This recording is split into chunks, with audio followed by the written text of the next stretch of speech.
Napakaraming tao ngayon na ang akala kapag sumunod sa Panginoon ay puro na lang blessings o comfort ang mararanasan. Pero ang katotohanan, kapatid, ayon sa Biblia, na habang tayo nandito pa sa lupa, ito ay kabaligtaran. Dahil ang pagsunod kay Kristo ay hindi palaging madali. May mga pagkakataon na kailangan nating magtiis ng hirap, kailangan nating magtiyaga dahil sa paggawa ng tama at pagsunod sa kanyang kalooban. At ito po mismo ang sinasabi sa verse na ito. Pakinggan mo, kapatid.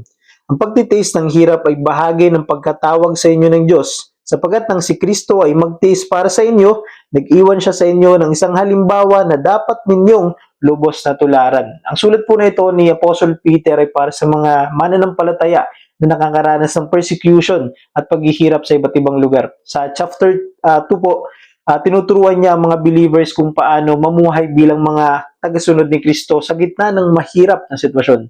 At sa verse 18 to 20 naman, ibinahagi niya ang mga alipin o servant na nagdurusa kahit gumagawa sila ng tama. At doon niya sinabi ang mahalagang katotohanan na ang pagtitiis ng hirap para sa paggawa ng tama ay kalugod-lugod si Diyos.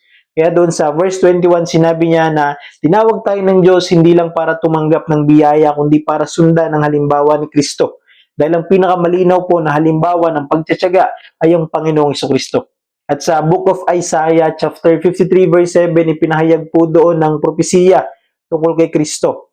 Sabi doon, siya ay binugbog at pinahirapan, ngunit hindi kumibo kahit isang salita.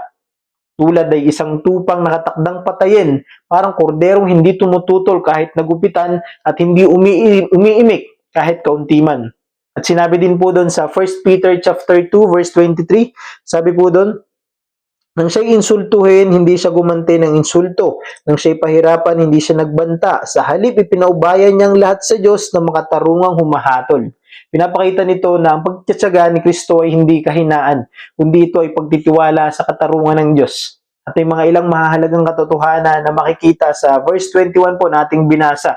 Una, ang paghihirap ay bahagi ng buhay ng isang Kristiyano. Sinasabi ng Panginoong Hesus sa John chapter 16 verse 33, sabi doon, sa mundong ito ay makakaranas kayo ng kapighatian. Ngunit hindi ibig sabihin nito, kapatid, ay pinabayaan tayo ng Diyos. Kundi pinapaalala po sa atin na ito ay bahagi ng ating pananampalataya at pagsunod sa kanyang kalooban. Pangalawa, ang pagtitiyaga ay bunga ng Espiritu ng Diyos. Ayon sa Galatians 5:22, sabi doon, ang bunga ng Espiritu ay pag-ibig, kagalakan, kapayapaan at pagtitiyaga.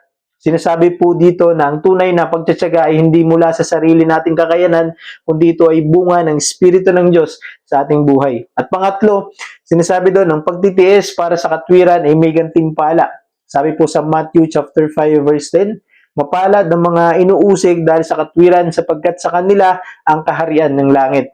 Pinapaalala po dito na nakikita ng Diyos ang lahat ng pagtitiis ng bawat lingkod niya. At may pangako po siya dito na may gantimpala ang kanyang mga anak na nananatiling matyaga hanggang huli. Kaya kapatid, kung ikaw ay dumadaan ngayon sa pagsubok o paghihirap, lalo na kung nararanasan mo ito dahil ginagawa mo ang tama at nais ng Diyos, napakahalagang tandaan mo ito, kapatid, na hindi po nasasayang ang pagtsatsaga mo sa harapan ng Diyos. Ang Panginoong Hesus mismo ang nagpakita ng halimbawa kung paano magtiis ng may pananampalataya. At ang pagtsatsaga, kapatid, ay bunga ng Espiritu Santo. Hindi po ito mula sa ating kakayanan. Hindi po ito sa sarili nating lakas. Kaya kung gusto mong maranasan, kung gusto mong magkaroon ng lakas, na magtiis, na magtsaga, sa lahat ng bagay para sa Diyos, kahit mahirap, kailangan mong magbalik loob sa ating Panginoong Hesus. Sapagkat siya ang daan upang makamtan mo ang lahat ng magagandang bunga ng Espiritu. Kabilang dito ang pagtsatsaga. Kaya't lumapit ka sa Kanya. Isuko mo ang iyong buhay sa Kanya at hayaan mong baguhin ng Espiritu ang iyong puso upang matutunan mong tularan ang pagtsatsaga ni Kristo. At kapag ang Espiritu ng Diyos ang gumagabay sa iyong buhay, kapatid, bibigyan ka niya ng lakas upang manatiling matyaga hanggang wakas, alang-alang sa kalooban ng Diyos. Amen?